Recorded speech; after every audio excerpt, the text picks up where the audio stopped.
Welcome to the agenda with me, Lasha Kingsley in Douala, Cameroon. On today's edition of the program, we are focusing on the PhD thesis of a Cameroonian based in Denmark. The PhD thesis defended by Dr. Kenneth Nsah outlines how literature can save the Congo Basin. Stay with us. I'll be right back after this.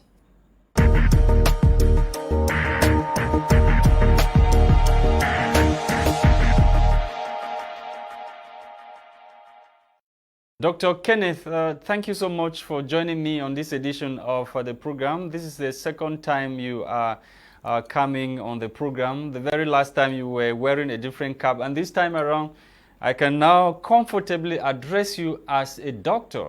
Welcome, doctor. Thank you so much, Kings, for having me. It's really a pleasure being on your program, and thank you. And as you say, I've got that title now. Thank you.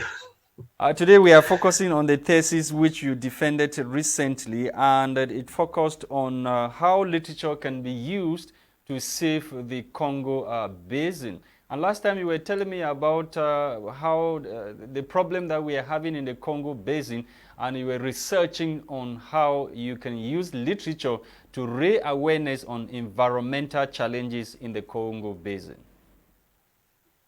Absolutely. All right. Can you throw more light on some of, the clause or some of the issues that you raised during the defense, especially when it comes to comparative literature, which can be so useful in raising awareness to some environmental challenges? Thank you once more, Kings. My PhD dissertation is entitled, Can Literature Save the Congo Basin? Post-colonial eco-criticism and environmental literary activism. And the main argument I present in this work is first from the pragmatic or practical dimension of literature. I have to give some context and background to why I do the kind of work I do as a literary scholar. And the reason is that, the humanities, especially arts and subjects like literature, are increasingly being attacked and condemned by people who think that they have no contribution to offer to society. And that is one of the factors that motivates me to approach literature in ways that are very much tied to daily realities, so that people can see how our daily stories are entangled with a lot of other issues around us. And so I approach literature in this thesis from a pragmatic, practical, interventionist perspective.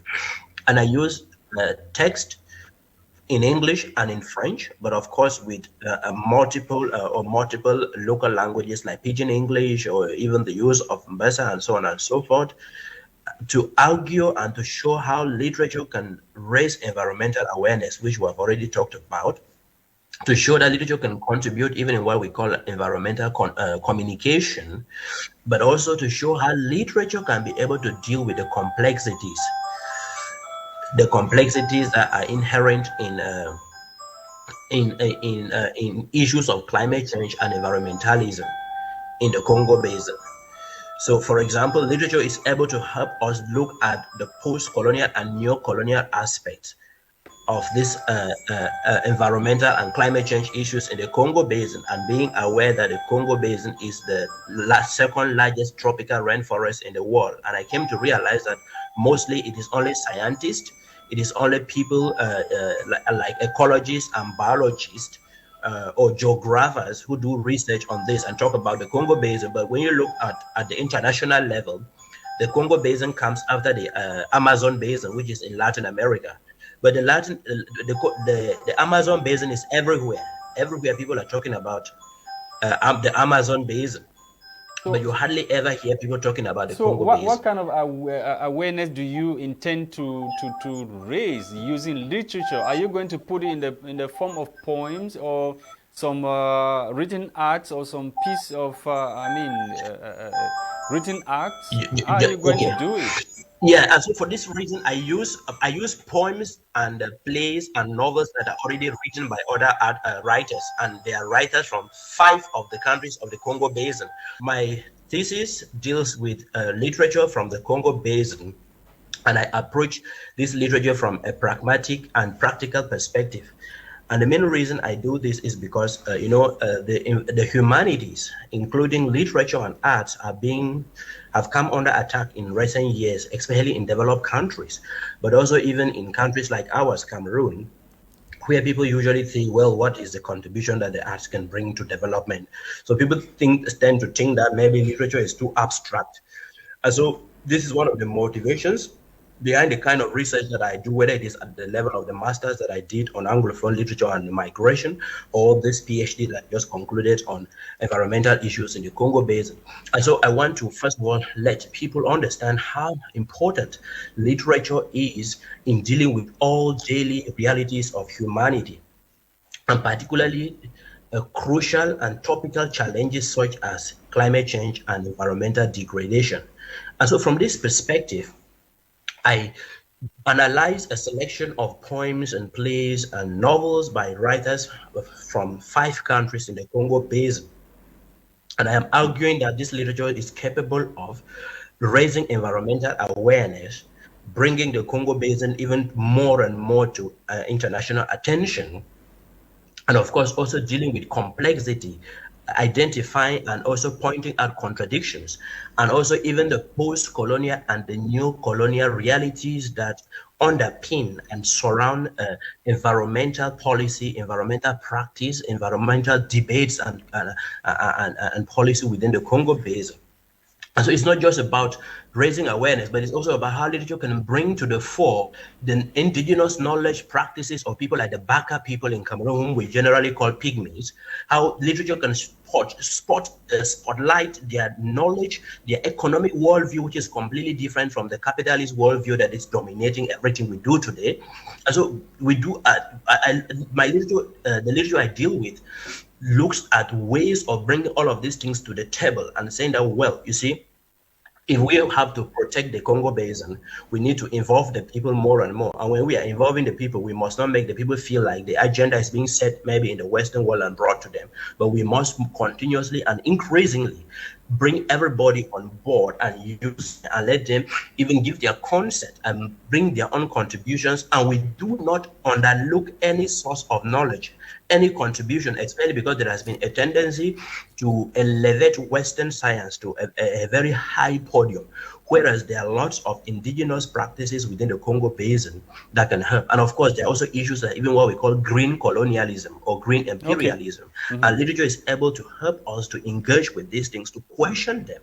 And even some of the policies within environmental protection and climate change mitigation or adaptation that tend to even create instances of what is called environmental justice or injustice. For example, what happens if we want to protect and preserve animals in a certain zoo or in a certain national park, and then we violently displace the indigenous or local people who have been inhabitants of that place for years we cannot count. So how do we deal with these kinds of injustices? And all of these things have done them through a literature in English, in French, and particularly literature from 5 countries in the Congo Basin, because the Congo Basin is this ecosystem of tropical rainforest that runs across 6 countries, including our native Cameroon, but also the Central African Republic, the Congo Brazzaville or the Republic of Congo, and then Congo Kinshasa or the Democratic Republic, and then Gabon and Equatorial Guinea. So the only country that is not represented in my thesis is Equatorial Guinea, because it's not actually because I'm not so good in Spanish, but I speak some Spanish, but I wasn't able to find text in okay, in Doctor, were you able to identify some of the threats to the extinction of the Congo Basin? And if yes, how do you intend to tackle it by raising the awareness you are talking about? Yes, of course. You know, there are lots of threats, and especially when it comes to threats, they have already been significantly identified by scientists, like ecologists, like biologists, like geographers, but even chemists and physicists, and also, of course, social scientists. And we know the threats. There is logging. There is extensive agriculture. There is also even climate change. Okay, and then there is the extraction of natural resources, mining, oil drilling.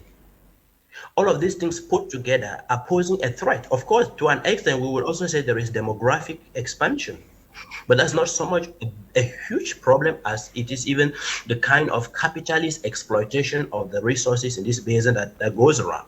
And so one of the key things that comes out of my dissertation is trying to correct a narrative. There is a certain narrative within environmental stakeholders in the Congo Basin that usually tends to blame local people more than they blame exploiters, foreign exploiters. Yes. You know, for example, of course, there is no doubt that the wood we harvest from the forest for domestic usage as fuel wood or firewood, as we call it, also contributes in some ways to deforestation. But that in itself is not as dangerous as the timber that is extracted from our forest and shipped every day through our seaports to Western countries or to industrialized nations, or even the extensive plantations of palm oil or whatever product or rubber that are mostly cultivated to feed industries up in the global north.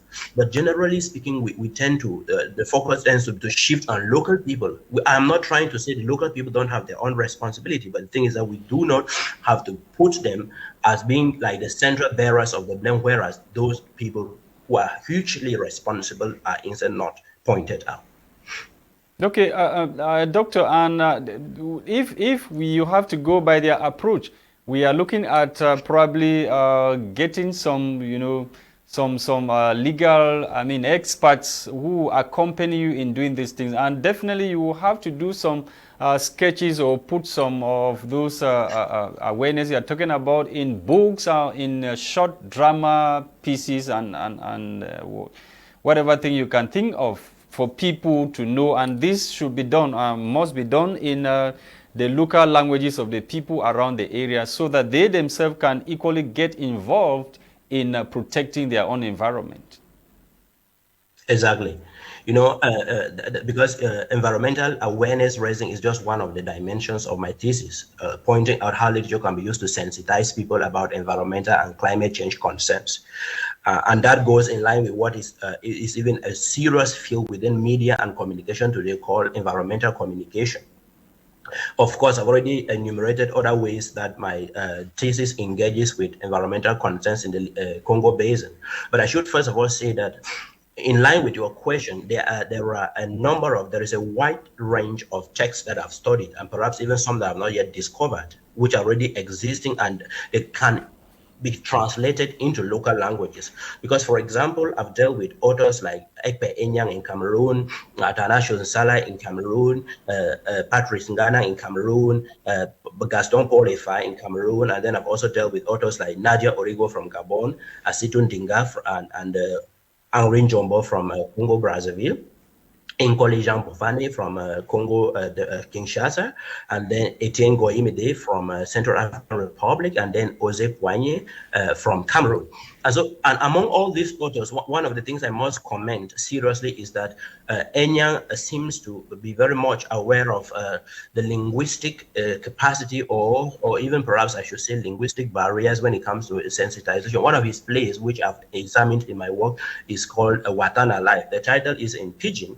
Yes. And the play is written significantly in English, but in many instances in the play, he also infuses Pidgin English into that.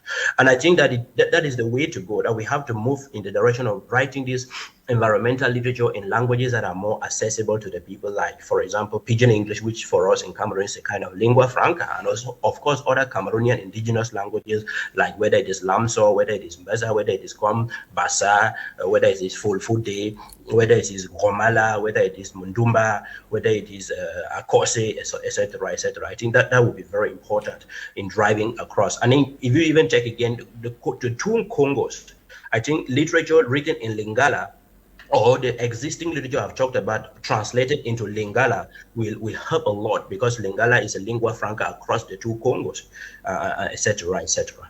Yeah. There are new concepts that you brilliantly came up with, or you contributed, and you said new theoretical concepts such as background-informed environmental literature activism and what you also term simultaneous violence. Can you throw more light on that? Thank you so much for mentioning those concepts. And I must admit that those are the concepts that my examiners were very much impressed about, because they are quite original according to them. And it's also rare for a PhD student to make those kinds of contributions. So environmental background informed environmental literary activism is a term that I've come up with because I want to describe a category of the authors that I've examined in my thesis. There are two categories. Yeah. Those that are not in this category and then this category. And this category describes people who have studied something related to biology or ecology, and then who have also been working within the sector of environmental protection or climate change. So it means writers like Epe Inyang, who has a master's in environmental studies, a person like Angrin Jombo, who has a master's in forestry economics, and then somebody like Asitu Ndinga, who has a PhD in biology, somebody like Nadia Origo, who has a PhD in environmental geography, and even somebody like, to an extent, Athanasius Nsah, who had a master's in maritime administration. And of course, so I look at this and I argue that these writers are they're mainly encouraged and motivated by their professional backgrounds to be able to engage with these kinds of issues because they have worked in these sectors. Ekpe Inyang, for example, works with WWF. He has worked with many other organizations, and the same thing for Dinga, and also this Angrin Jombo has been even Minister of Environment in Congo. And then talking about slow violence, simultaneous violence is a concept that I've invented to complement a very popular concept within my field of study, which is post-colonial or eco-criticism, which is the study of the relationship between literature and environmental problems, or literature and the arts and environmental problems. And so for me, simultaneous violence is this violence that involves both instantaneous, like things that, because if there is a flood, for example, we see that people experience instantaneous violence. Yeah. But a writer, one popular eco-critic known as Scott Slovic, had invented a concept known as slow violence. And slow violence explains the way that people gradually die from the effects of environmental problems. For example, when we use pesticides, we use chemicals and we spray them and then they pollute our water, people will drink them and eventually die in ways that are not spectacular, but that is violence. And that violence is invisible. And that violence is dispersed across time and space. But for me, I say in the Congo Basin, for example, we have instances where we have this kind of combined violence is happening at the same time. So that we have instantaneous violence happening at the same time with slow violence, or multiple, or even what I call multi-layered violence in the Congo Basin. Yeah, you were equally, praised by the jury for blending both international and African theoretical, theories in putting forth your literature or your piece of work when it comes to that defense. How were you able to do it? I think. How were you able to do it? I did. Yes, for me, being an African literary scholar, I first of all try as much as possible to put African literature on the agenda. And that is why you will see that even though I've written my thesis outside of the continent, I've still focused on literature from the continent. And even during the defense, you were dressed like an African during the defense. I don't want my research to be the kind of research I say, well, the best thing is African and must only be African. I instead go for the research that is what we call in French sometimes le rendezvous de donner et de recevoir, so that it should be about cultural exchanges and even epistemological exchanges of knowledge, so that no one system of knowledge is presented as being superior to the other, but we can always tap from different sources of knowledge, whether they are Western or African, and in order to address complex challenges like the climate change and the environmental crisis in the Congo Basin. And so that is why it was also my personal initiative. It is true that science is mostly dominated by the Western world, and by science I mean all academic research, whether it is in literature, whether it is in chemistry or in physics. And so one thing is that generally writers who write in Africa or scholars who research in Africa, people hardly quote them up here.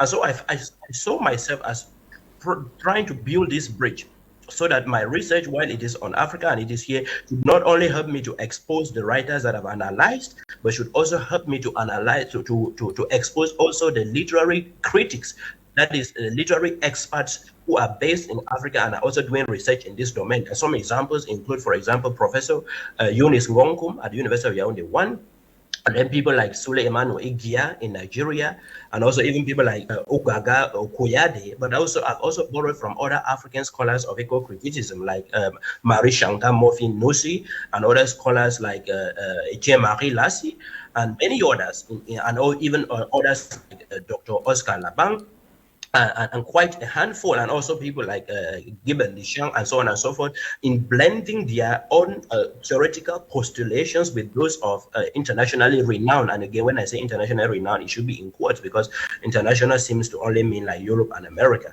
But I've tried to therefore bring these authors, these scholars from Cameroon, from the Congo Basin and other places, from Nigeria, in conversation with global scholars like Rob Nixon that I mentioned to you, with other global scholars or northern scholars like Scott Slovic or Rob Nixon or George Hanley or Ursula Heise, and many others who are prominent writers within this field of eco-criticism. You study in an environment where many people have had to accuse those living in that environment of being behind what you are fighting to protect. And of course, most of the jury, members of jury, they are white people. And when you were presenting your piece of work to them, what was your, message to them? I think there was no issue, given the fact that these are scholars who have in one way or the other dealt with these issues substantially. If we take, for example, Professor Scott Slovic, who was on my defense committee, he was the founding president of the American Association for the Study of Literature and Environment. And then he also founded the first journal in this domain and has edited that journal for 25 years. And so this is a scholar who is very well versed on matters of environmental criticism, or what we call eco-criticism, whether it is in America or Europe, in Asia. He's been several times to Japan, China, and also to Latin America, and also has collaborated with other African scholars in different ways. And so these are people, I think, for the most part, those of us who are found within this sphere of studies are people who are quite critical, and critical in a constructive manner, of the kinds of practices, whether they are colonialism, whether they are neo-colonialism, whether they are capitalism, and the ways that they commodify nature, and the ways that they make everybody to get into this system of exploitation, whether it is for the benefit of the global north, and for the most part, it's usually for the benefit of the global north. And again, we must also mention that the global north, industrialized nations, are responsible for the biggest percentage of the climate crisis that we have today. But the people who are facing the highest impact are people in places like the Congo Basin or the Amazon Basin. As for these kinds of scholars, it's a very normal thing that we need to point out strongly these kinds of injustices and imbalances in the kind of work that we do. Perhaps maybe a more general European and American audience might have issues or might feel a little bit uncomfortable with the kinds of arguments that I make, but for the scholars, those are the things we are supposed to do. Yes, and equally, you may want to need, some support from people who are listening, especially those who have been advocating for the protection of the Congo Basin for some time now. You are equally joining their ranks. What message do you have for them? The message will be simple. They should continue. And for the many that I know, I've acknowledged them in the work. For example, there is a chapter in my dissertation that discusses the youth climate movement. For those who might be aware, for example, there is the young people who have been protesting prior to the start of the coronavirus pandemic, nearly every Friday and other days in different countries of the world, and saying we need to act on the climate crisis. And one of the most popular of them is Greta Thunberg, a young girl from Sweden. But also, there are also young boys and girls in Africa, like Vanessa Nakati in Uganda, and even Remy Zahiga in Congo, who for the most part are not quite visible when it comes to this kind of activism for the protection of the environment and nature in Africa and elsewhere. So one thing that I've done in my research is also to shine a spotlight on them and to say, well, look, it is not all about Greta Thunberg. There are also these young people in Africa, and of course other forms of environmentalists, whether they are NGOs.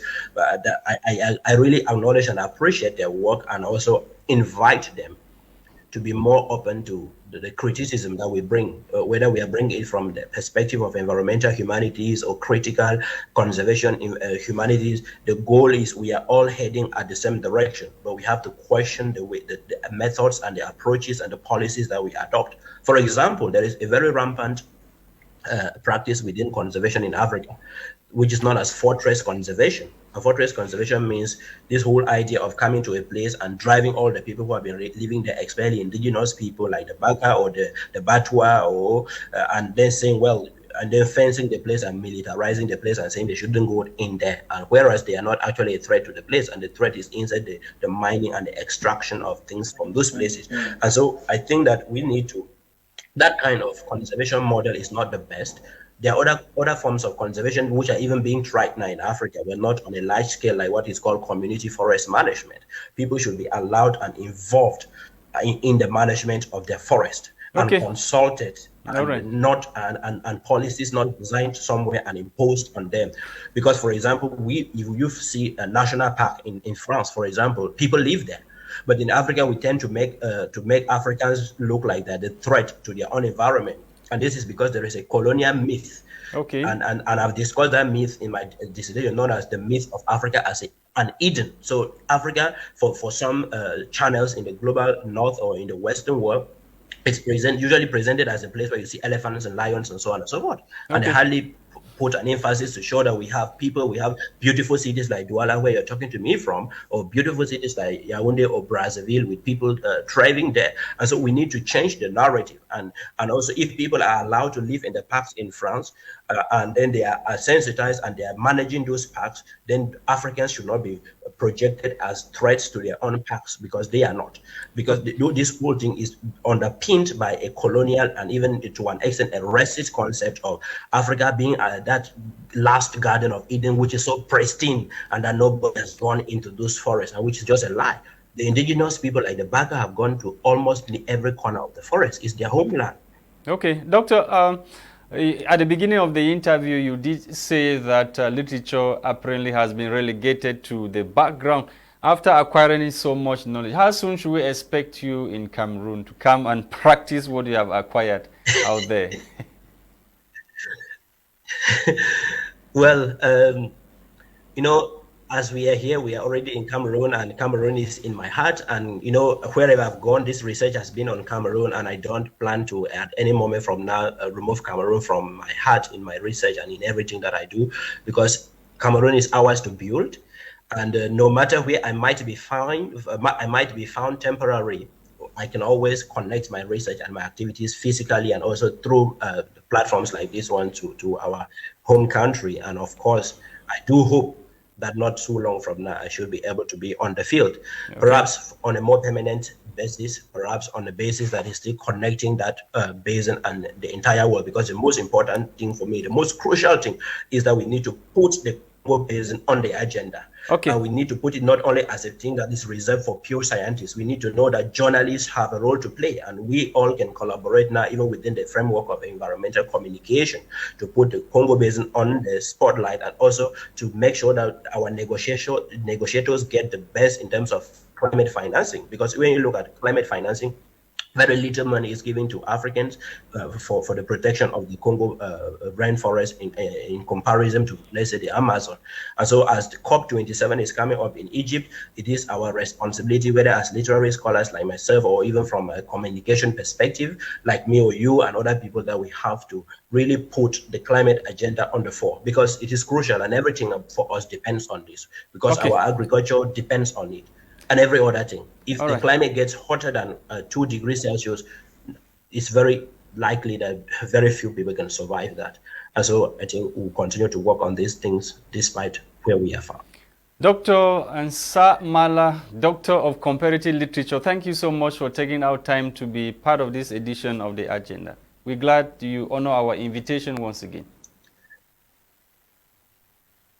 Thank you so much for having me, Kings.